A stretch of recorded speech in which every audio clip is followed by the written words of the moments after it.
اصولاً جب شکاری مچان پر بیٹھتا ہے تو قریب ہی ادخائی انسانی لاش یا زندہ بچھڑے کی موجودگی ضروری ہے۔ اس کے بغیر شیر مچان کے نیچے نہیں آتا، مگر ہمارا معاملہ دوسرا تھا۔ ہم نے مچان ہی ایسی جگہ بنائی تھی جو ہمارے خیال میں شیرنی کی گزرگاہ تھی، اس لیے اسے پھانسنے کے لیے ہمیں کسی زندہ یا مردہ جاندار کی ضرورت نہ تھی۔ پھر مجھے ان پر اسرار وحوش پاک کی بھی فکر لاحق تھی۔ میں پچھل پیری کی حقیقت جاننے کے لیے بے تاب تھا۔ میرا ذہن اپنے خیالات میں الجھا ہوا تھا کہ راجو نے مجھے ہلکا سا ٹھوکا دیا۔ اسی وقت جنگل کے جنوبی حصے میں ایک مادہ چیتل کی آواز گونجتی سنائی دی۔ میں نے محتاط ہو کر پہلو بدلا اور تاریکی میں آنکھیں پھاڑ پھاڑ کر دیکھنے کی کوشش کرنے لگا۔ رات کاجل کی طرح سیاہ اور ڈراؤنی تھی اور تاریکی اتنی کے قریب کھڑے ہوئے درخت بھی اس کا حصہ بن گئے تھے۔ آسمان پر چاند ستاروں کی قندیلیں ضرور روشن تھیں، لیکن گھنے جنگل کے باعث ان کی مدھم روشنی کسی کام کی نہ تھی۔ معان مجھے لگا جیسے کوئی زندہ وجود کچھ فاصلے پر موجود ہے اور حالات کا جائزہ لے رہا ہے۔ رات کی تاریکی میں آدم خور درندے کی قوت شامہ اور باصرہ اس قدر تیز ہو جاتی ہے کہ اسے الفاظ میں بیان نہیں کیا جا سکتا۔ انہی فطری ہتھیاروں کے باعث وہ عرصہ دراز تک شکاریوں سے بچا رہتا ہے، لیکن میری چھٹی حس نے بتایا کہ اس وقت جو کوئی بھی آس پاس موجود ہے وہ کم از کم شیرنی نہیں۔ میں اچھی طرح جانتا تھا کہ شیر کی موجودگی میں ماحول میں کس قسم کی تبدیلیاں جنم لیتی ہیں۔ شاید راجو نے بھی یہ بات محسوس کر لی۔ اسی لمحے ناقابل بیان حد تک تیز بدبو کا بھبکا میری نتنوں سے ٹکرایا۔ میں نے بے اختیار اپنی نظریں اب طرف گھمائیں جہاں سے بدبو آئی تھی۔ ادھر جھاڑیوں میں سرسراہٹ ہو رہی تھی جو وہاں کسی کی موجودگی کا پتہ دیتی تھی۔ تاہم کوئی جانور مثلاً گیدڑ بھی جھاڑی ہلا سکتا تھا، اس لیے میں دم سادے بیٹھا رہا۔ دفعتاً ایک سیاہولا جھاڑی سے نکلا اور گرر گرر کی آواز نکالتے ہمارے عین سامنے واقع درخت کی اوٹ میں چلا گیا۔ میں نے فوراً ٹارچ روشن کر دی، مگر وہاں تو جیسے کچھ تھا ہی نہیں۔ اسے نظر کا فریب بھی قرار نہیں دیا جا سکتا تھا کیونکہ کوئی میری آنکھوں کے سامنے درخت کی اوٹ میں گیا تھا۔ راجو نے اسے دیکھ لیا تھا۔ صاحب یہ کیا تھا؟ اس کی سرسراتی ہوئی آواز میری سماعت میں پڑی۔ میں نے کوئی جواب نہ دیا اور ٹارچ کی روشنی اسی درخت پر ڈالے رکھی۔ اس دوران میرا دل طرح طرح کے وسوسوں کا شکار تھا۔ میری شکاری زندگی میں چند بار ہی ایسا ہوا تھا کہ کوئی بھولا بھٹکا انسان اس لمحے جنگل میں آ ٹپکا جب میں مچان پر بیٹھا شیر کا انتظار کر رہا تھا۔ تب میں نے بڑی مشکل سے نہ صرف درندے کو کیفر کردار تک پہنچایا بلکہ اس شخص کی جان بھی بچا لی۔ مجھے لگ رہا تھا کہ میں پھر ایسی ہی کٹھن صورتحال سے دوچار ہوں۔ اس لمحے جنگل کا چپا چپا گہرے سکوت میں غرق ہو گیا تھا۔ میں نے رائفل پر گرفت مضبوط کر لی۔ اس کا کندھا میری ران پر ٹکا ہوا تھا۔ میں بڑی احتیاط سے آہستہ آہستہ اسے کندھے تک لانے میں کامیاب ہوا۔ تقریباً 10 منٹ یوں ہی گزر گئے۔ رات کا بڑا حصہ بیت چکا تھا اور سردی نقطۂ عروج پر تھی۔ معان داہنی طرف سے خفیف سی آواز آئی اور اب میں نے اس پر اپنی سماعت مرتکز کر دی۔ یوں لگتا تھا جیسے کوئی جاندار خشک پتوں پر دبے پاؤں چل رہا ہے۔ چند ثانیے بعد وہ آواز مزید واضح ہو گئی۔ اب میں بخوبی اسے پہچان سکتا تھا۔ آواز خشک پتوں پر بھاری جسم والے جانور کے چلنے سے پیدا ہو رہی تھی۔ رات کے اس پہر آدم خور شیرنی کے علاوہ اور کون ہو سکتا تھا؟ پرندے، حشرات الارض اور مینڈک سبھی درندے کی موجودگی سے باخبر تھے، اسی لیے انہوں نے چپ سادھ لی۔ کچھ دیر بعد مچان کے بالکل مقابل پتوں کے چرچرانے کی آواز سنائی دی اور لمبی لمبی گھاس میں شیرنی کا بڑا سا سر برآمد ہوا۔ اس کی آبگینوں کے مانند دھمکتی ہوئی آنکھیں مندر کے شکستہ دیوار کے اس شگاف پر مرکوز تھیں جہاں سے غالباً وہ احاطے میں داخل ہوا کرتی تھی۔ میں نے سانس روک لی۔ میں اس وقت گولی چلانے کا خطرہ مول نہیں لے سکتا تھا جب تک کہ درندہ مکمل طور پر میرے سامنے آ جاتا۔ چند ثانیے ساکت رہنے کے بعد شیرنی 2 چھلانگوں میں احاطے کے اندر آ گئی۔ احاطے کے اس حصے میں درختوں سے چھن چھن کر آنے والی چاندنی نے سما کچھ روشن کر رکھا تھا۔ میں مدھم روشنی میں یہ دیکھ کر کانپ اٹھا کہ شیرنی نے ایک انسانی لاش اٹھا رکھی تھی۔ دیکھتے ہی دیکھتے درندے نے لاش زمین پر رکھی اور شڑپ شڑپ کی آوازوں کے ساتھ اس کا خون چاٹنے لگی۔ شیرنی شکار کو ہلاک کرنے کے بعد اس کا گوشت کھانے سے پہلے بھوک بڑھانے کی غرض سے خون چاٹتی ہے۔ اس وقت جن احساسات نے میرے وجود کا احاطہ کر لیا انہیں الفاظ کی شکل دینا کم از کم میرے بس سے باہر ہے۔ لاش بمبوڑتے ہوئے آدم خور کی پشت میری جانب ہو گئی۔ میں نے سانس روک کر اس کی گردن کا نشانہ لے لیا۔ بدقسمتی سے جب میں نے ایک دم فائر کیا تو میری انگلی پھسل گئی اور دونوں ٹرائگر ایک ساتھ دب گئے۔ یوں دونوں نالیں ایک ساتھ فائر ہو گئیں۔ 450 350 ایکسپریس رائفل کے زبردست دھکے سے وہی لوگ واقف ہیں جو بھاری رائفلیں استعمال کرتے ہوں گے۔ دونوں کارتوس ایک ساتھ چلنے کی وجہ سے میرے شانے پر ایسی زبردست ضرب لگی کہ رائفل میرے ہاتھ سے نکل گئی اور میں خود کو سنبھالنے کی ناکام کوشش کرتے ہوئے دھڑام سے چاروں شانے چت زمین پر جا گرا۔ دھماکے کی آواز کے ساتھ ہی شیرنی کے حلق سے ایسی زبردست دھاڑ برآمد ہوئی کہ میرا دل لرز گیا۔ جب اوسان بحال ہوئے تو سامنے نظر آنے والے منظر نے میرے جسم میں سنسنی دڑا دی۔ رائفل میری پہنچ سے دور پڑی تھی اور میں 30 گز کے فاصلے پر کھڑی شیرنی کو بے بسی اور خوف کے ملے جلے تاثرات کے ساتھ دیکھ رہا تھا۔ اندازہ کیجئے غیظ و غضب کی تصویر بنی آدم خور صرف 30 گز کے فاصلے پر تھی اور میں خالی ہاتھ زمین پر چت لیٹا ہوا تھا۔ مجھے یقین ہو گیا کہ میرا آخری وقت آ پہنچا اور خدا بھلا کرے راجو کا کہ اس نے سنگین صورتحال میں بھی اپنے حواس بحال رکھے اور یکے بعد دیگرے 2 فائر شیرنی کی جانب جھونک دیے۔ میرے فائر تو ضائع گئے ہی تھے مگر راجو کی گولیاں بھی شیرنی کا کچھ نہ بگاڑ سکیں۔ اب تو مجھے اپنی موت کا پکا یقین ہو گیا۔ اس دوران شیرنی چوکنے انداز میں میری جانب بڑھنے لگی۔ میں نے کھسک کر اپنی پوچھ درخت کے تنے سے لگا لی۔ ادھر راجو بھی اپنی رائفل دوبارہ بھر چکا تھا۔ اس نے فائر کیا تو اچانک درخت کی اوٹ سے نکل کر ایک سیاہ حولہ اس کے اور شیرنی کے درمیان حائل ہو گیا۔ راجو کی چلائی ہوئی دونوں گولیاں شیرنی کو لگنے کی بجائے اس سیاہ حولے کے جسم سے آر پار ہو گئیں۔ اسی لمحے شیرنی ایک ہی جست میں احاطے کی دیوار پار کر کے گھنے جنگل میں روپوش ہو گئی۔ میرے اعصاب جو پہلے ہی آدم خور سے یوں اچانک آمنا سامنا ہو جانے پر تڑپ گئے تھے اس عجیب و غریب منظر کی تاب نہ لا سکے اور آہستہ آہستہ میری آنکھیں بند ہوتی چلی گئیں۔ اس کے بعد کیا ہوا مجھے کچھ یاد نہیں، بس یہ احساس باقی رہا کہ میرا ذہن اتھاہ گہرائیوں میں ڈوبتا جا رہا ہے۔ منہ پر ٹھنڈے پانی کے چھینٹے پڑتے ہی میں ہوش و حواس کی دنیا میں واپس لوٹ آیا۔ راجو نے میرا سر اپنی گود میں رکھا ہوا تھا اور وہی میرے چہرے پر پانی کے چھینٹے مار رہا تھا۔ کچھ فاصلے پر میلے چیلے چیتھروں میں ملبوس کسی انسان کی لاش پڑی تھی۔ اس سے اتنی شدید بدبو اٹھ رہی تھی کہ مجھے ابکائی آتی محسوس ہوئی۔ چند گھونٹ پانی پینے کے بعد میرے حواس درست ہوئے تو میں نے راجو کے ساتھ اس لاش کا معائنہ کیا۔ وہ ایک کوڑی کی لاش تھی۔ بدنصیب شخص کوڑ جیسے بھیانک مرض کے آخری منزلیں طے کر رہا تھا کہ راجو کی چلائی ہوئی گولیوں کا نشانہ بن گیا۔ شاید وہ یہ سمجھا کہ راجو اسے گولی مار رہا ہے۔ اس زمانے میں الموڑا، کماؤں اور دوسرے دیہی علاقوں میں کوڑ کثرت سے پھیلا ہوا تھا۔ طبی سہولیات نہ ہونے اور جہالت کے باعث لوگ مریض کا علاج معالجہ نہیں کراتے تھے، اس لیے مرض بڑھتا رہتا۔ کوڑی کو عام طور پر اس کے رشتہ دار بھی قبول نہ کرتے اور بیچارہ جنگلوں بیابانوں میں زندگی کے آخری ایام بسر کرنے پر مجبور ہو جاتا۔ اس وقت ہمارے سامنے ایسے ہی کسی کوڑی کی لاش پڑی تھی۔ عجیب بات یہ تھی کہ غالباً پولیو کے باعث اس کا داہنا پاؤں غیر فطری انداز میں مڑا ہوا تھا۔ مجھے یقین ہو گیا کہ الٹے قدموں کے وہ نشان اسی بد نصیب شخص کے تھے اور وہی راتوں کو تکلیف کے باعث جنگل میں چیختا بھی رہتا۔ سادہ لو دیہاتی اسے پچھل پیری سمجھ کر اس سے خائف ہو گئے۔ نہایت بدبودار گوشت کی وجہ سے اس چلتی پھرتی لاش سے دیگر حیوان تو کیا شیر بھی قریب نہیں پھٹکتا تھا۔ میرے ہاتھ سے ظلم ہو گیا صاحب۔ راجو کی درد میں ڈوبی ہوئی آواز میری سماعت سے ٹکرائی۔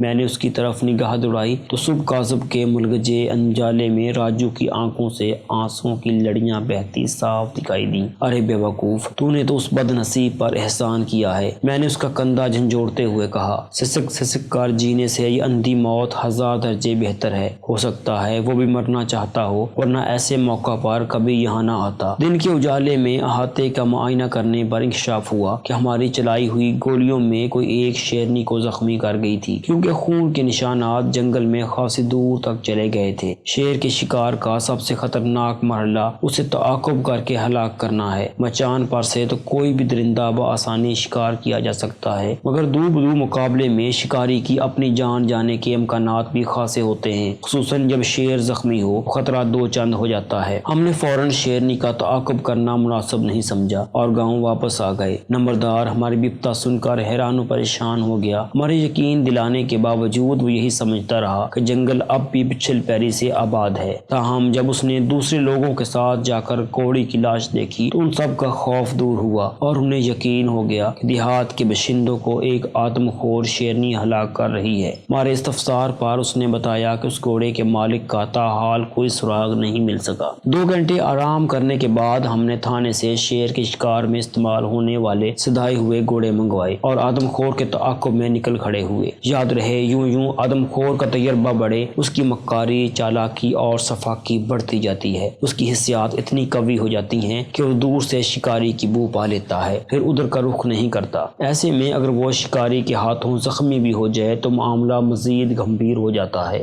دوسری طرف زخمی آدم خور کو تلاش کر کے ہلاک کرنا بڑے دل گردے کا کام ہے۔ عام طور پر شکاری شیر تلاش کرنے کے لیے ہانکا کراتے ہیں۔ چونکہ میں پہلے 2 مرتبہ ہانکے کے دوران تلخ تجربات سے دوچار ہو چکا تھا، اس لیے میں نے تہیہ کر لیا کہ آئندہ کبھی ہانکے کا سہارا نہیں لوں گا۔ ہم نے زخمی شیرنی کو تلاش کرنے کی مہم کا آغاز متروک مندر سے کیا۔ خاصی دور تک زخمی درندے کے خون کے نشانات ہماری رہنمائی کرتے رہے۔ پھلدار کا وہ علاقہ خاصا زرخیز اور شاداب تھا۔ چھوٹے چھوٹے پہاڑ گھنے جنگلوں سے ڈکے ہوئے تھے۔ یہاں جنگل ذرا چھدرا ہوتا، وہاں دل فریب مرغزار میلوں تک پھیلے نظر آتے۔ ان میں ہرن، چیتل، سانبر اور دوسرے چرند پرند بکثرت گھوم رہے ہوتے۔ کہیں کہیں شیر اور چیتے بھی محو استراحت دیکھنے کو ملے، لیکن ان میں کوئی بھی ہمارا مطلوبہ درندہ نہ تھا، اس لیے ہم ان سے کنی کترا کر آگے بڑھتے رہے۔ جنگل سے نکل کر ہم ایک ناہموار علاقے میں پہنچ گئے۔ وہاں اونچے نیچے ٹیلوں کی بہتات تھی۔ وہیں ایک جگہ کچی زمین پر آدم خور کے نقوشے پا صاف نظر آئے۔ گزشتہ شب شیرنی نے 10 میل کا فاصلہ طے کیا تھا۔ اس کا مطلب تھا وہ زیادہ زخمی نہیں ہوئی تھی۔ بصورت دیگر وہ اتنی طویل مسافت کبھی طے نہ کر پاتی۔ ایک ٹیلے کی بلندی پر پہنچ کر ہم نے گھوڑے روک لیے۔ دوپہر کی چمکتی دھوپ میں ہمارے سامنے 10-15 کچے مکانات پر مشتمل ایک بستی آ گئی تھی۔ شیر کے قدموں کے نشانات اسی بستی تک جا رہے تھے۔ اس کے پار سبزے سے ڈکی اونچی نیچی پہاڑیاں تھیں، جن کے پیچھے پھر گھنے جنگل کا سلسلہ شروع ہو جاتا تھا۔ بستی پر چھایا موت کا سا سکوت اس کی ویرانی کا غماز تھا۔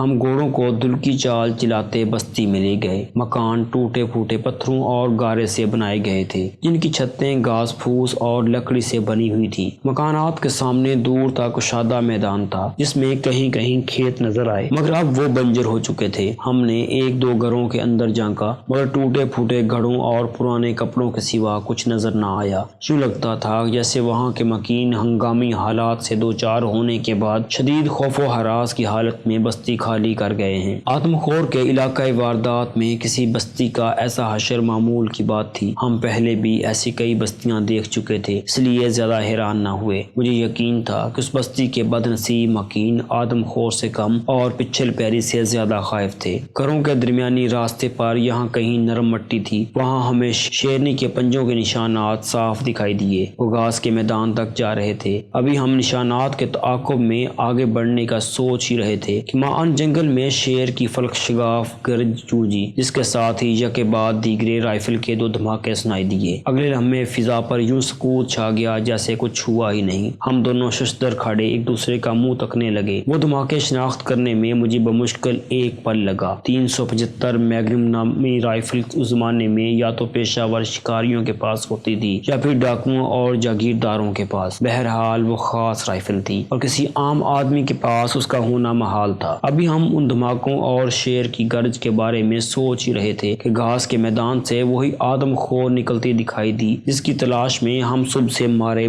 پھر رہے تھے۔ میں نے فوراً رائفل کندھے سے لگا لی اور اس کی دوربین میں دیکھا کہ شیرنی کی گردن سے خون کا دھارا بہہ رہا ہے۔ یہ زخم بلا شبہ تازہ تھا۔ یوں اندھا دھند بستی کی طرف بھاگی چلی آ رہی تھی جیسے اس کے پیچھے کوئی بلا پڑی ہوئی ہے۔ شاید اس نے ابھی ہمیں نہیں دیکھا تھا۔ میں نے فوراً راجو کو اشارہ کیا اور ہم دونوں ایک مکان کی اوٹ میں اس طرح بیٹھ گئے کہ ہم تو شیرنی کو دیکھ سکتے تھے، مگر ہمارا فوراً اس کی نظروں میں آ جانا ممکن نہ تھا۔ زخمی ہونے کے باوجود شیرنی اس قدر صورت سے بھاگ رہی تھی کہ اس پر نظر نہیں ٹھہرتی تھی۔ جلد ہی وہ میدان سے نکل کر کھیتوں میں داخل ہو گئی۔ جیسے اس کا زردی مائل وجود کھیتوں سے برآمد ہوا، میں نے اسے اپنے نشانے کی زد پر لے لیا۔ چند قدم دوڑنے کے بعد شیرنی نے جست لگائی، ساتھ ہی اس کے حلق سے ایسی زبردست دھاڑ نکلی کہ پورا علاقہ لرز گیا۔ حواس خمسہ پر شدید گرج کے باعث جو اثر ہوتا ہے، اس کے زائل ہوتے ہی میں نے رائفل پر گرفت مضبوط مضبوط کی اور شیرنی کے سر سے چند انچ آگے نشانہ لے کر لبلبی دبا دی۔ 450 ایکسپریس کے دھماکے سے ماحول گونج اٹھا، ساتھ ہی ہمیں شیرنی کا رخ بدلتا نظر آیا۔ دوسرے ہی لمحے وہ زمین پر گر کر لوٹنے لگی۔ اس کی حلق سے ایسی دہشت ناک آوازیں نکلی کہ قریب اڑتے ہوئے پرندے تک خوفزدہ ہو کر دور نکل گئے۔ اس دوران راجو نے بھی گولی داغ دی تھی۔ کچھ دیر بعد ہم دونوں اپنی رائفلیں شیر کے مچلتے وجود پر مرتکز کیے مکان کی اور سے نکل آئے۔ ایک گولی شیرنی کے شانے کو چکنا چور کر گئی تھی، جبکہ دوسری نے ریڑھ کی ہڈی کو شدید صدمہ پہنچایا تھا۔ یہ دونوں زخم اس قدر کاری تھے کہ شیرنی کا دوبارہ کھڑا ہونا ناممکن تھا۔ وہ گرد و غبار اڑاتی ماہی بے آب کے مانند تڑپ رہی تھی۔ میں نے رائفل لوڈ کی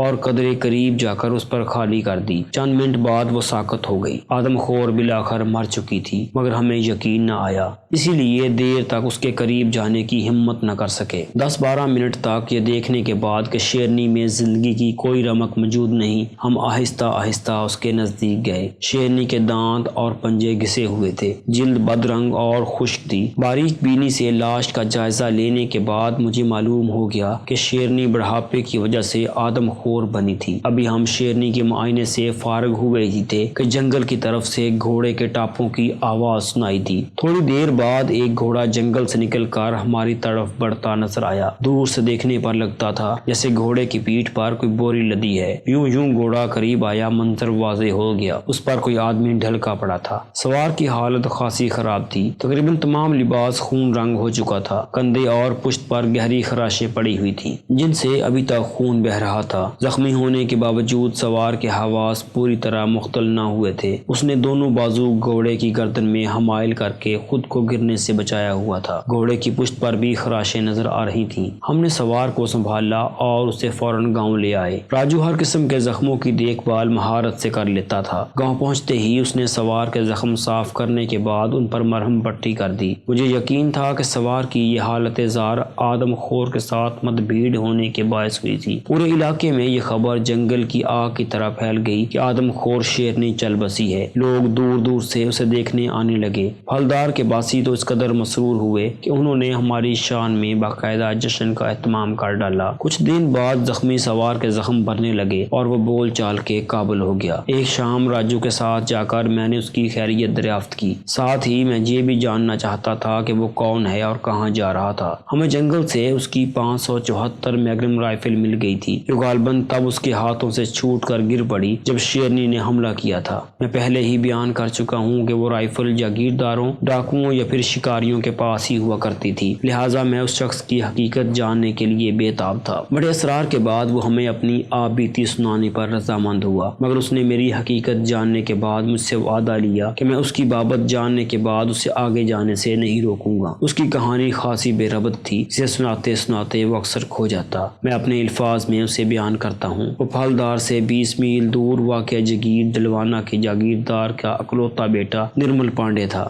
خاصی بڑی جاگیر کا اکلوتا وارث ہونے کے ناطے اس کی پرورش بڑے ناز و نیم میں ہوئی تھی، ساتھ ساتھ اسے سیر و شکار کا بھی شوق تھا۔ یوں تو اس کی زندگی میں ہر خوشی کی فراوانی تھی، مگر شادی کے بعد اسے ایک دکھ نے آ لیا۔ یہ اولاد نہ ہونے کا دکھ تھا۔ اس کی بیوی حسن و جمال اور دولت و حشمت میں یکتا تھی، مگر قدرت کو اس کی گود ہری کرنا منظور نہ تھا۔ جاگیردار کے ذاتی معالجین نے ہر طرح کے علاج معالجے آزما ڈالے، مگر بے سود۔ آخر میاں بیوی نے جوتشیوں اور پنڈتوں کا سہارا لیا۔ 2 ماہ کی تلاش بسیار کے بعد ان کا پالا ایک ایسے جوتشی پڑا جس کا دعویٰ تھا کہ وہ ناممکن کو ممکن بنا سکتا ہے۔ اس نے میاں بیوی کو ایک ایسا عمل بتایا جسے کرنے سے بقول انہیں زندگی میں ایک بار اولاد مل جاتی، لیکن میاں بیوی کو یہ عمل بالکل پسند نہ آیا، کیونکہ کامیابی کی شرط یہ تھی کہ ایک 10 ماہ کے بچے کے خون سے سر دھویا جائے۔ یہ شرط بیوی کے لیے مخصوص تھی۔ نرمل تو ایسا انسانیت سوز عمل کرنے پر راضی نہ ہوا، لیکن اس کی بیوی چپکے 10 ماہ کے بچے کی کھوج میں لگ گئی۔ بالآخر اس کے ملازم نے بتایا کہ پھلدار کے ایک گاؤں میں ایک غریب کمہار کا بیٹا چند روز تک 10 ماہ کا ہو جائے گا۔ جاگیردارنے کے لیے یہ بہت بڑی خبر تھی۔ اپنی گود بھرنے کے لیے وہ کسی کی گود اجاڑنے سے بھی نہ چونکی اور غریب کمہار کا بچہ اٹھوا لیا۔ چونکہ اسے اندیشہ تھا کہ اس کا شوہر راہ کی رکاوٹ بن جائے گا، اسی لیے اس نے عمل کی رات نرمل پانڈے کو نشہ آور دودھ پلا کر بے ہوش کیا اور بچہ لے کر وہاں سے نکل کھڑی ہوئی۔ اس کی منزل وہی سنسان مندر تھا جہاں وہ اپنا شک القلب عمل کرنے سے قبل خود ہی آدم خور کا شکار بن گئی۔ نرمل کے ساتھ بعد میں جو حالات پیش آئے وہ اسی کی زبانی سنیے۔ جیسے ہی مجھے ہوش آیا میں نے ملازموں سے اپنی بیوی کے بارے میں پوچھا۔ انہوں نے بتایا کہ وہ اپنے رشتہ داروں سے ملنے گئی ہے، لیکن میرا دل نہیں مانتا تھا کیونکہ وہ میرے بغیر کبھی کہیں نہ گئی تھی۔ بہرحال کچھ دن انتظار کرنے کے بعد جب اس کی کوئی خبر نہ ملی تو میں نے اس کے رشتہ داروں کے ہاں جانے کی ٹھانی۔ ابھی میں جنگلوں سے گزر رہا تھا کہ ایک زخمی شیرنی سے میری مڈبھیڑ ہو گئی۔ اس کے بعد کے واقعات سے آپ بخوبی واقف ہیں۔ تم نے کہا تھا کہ میں تمہاری آبیتی سننے کے بعد تمہیں آگے جانے سے نہ روکوں گا، مگر مجھے افسوس ہے کہ تمہارے آگے جانے کا اب کوئی فائدہ نہیں، میں نے گمبھیر لہجے میں کہا۔ تو نرمل پانڈے نے مجھے چونک کر دیکھا۔ میں نے کچھ کہنے کی بجائے جیب سے کپڑے میں لپٹا ہوا خون آلود تعویذ نکالا اور اس کے سامنے رکھ دیا۔ وہ پھٹی پھٹی آنکھوں سے تعویذ کو دیکھتا رہ گیا کیونکہ اس پر نرمل کی بیوی کا نام کندہ تھا۔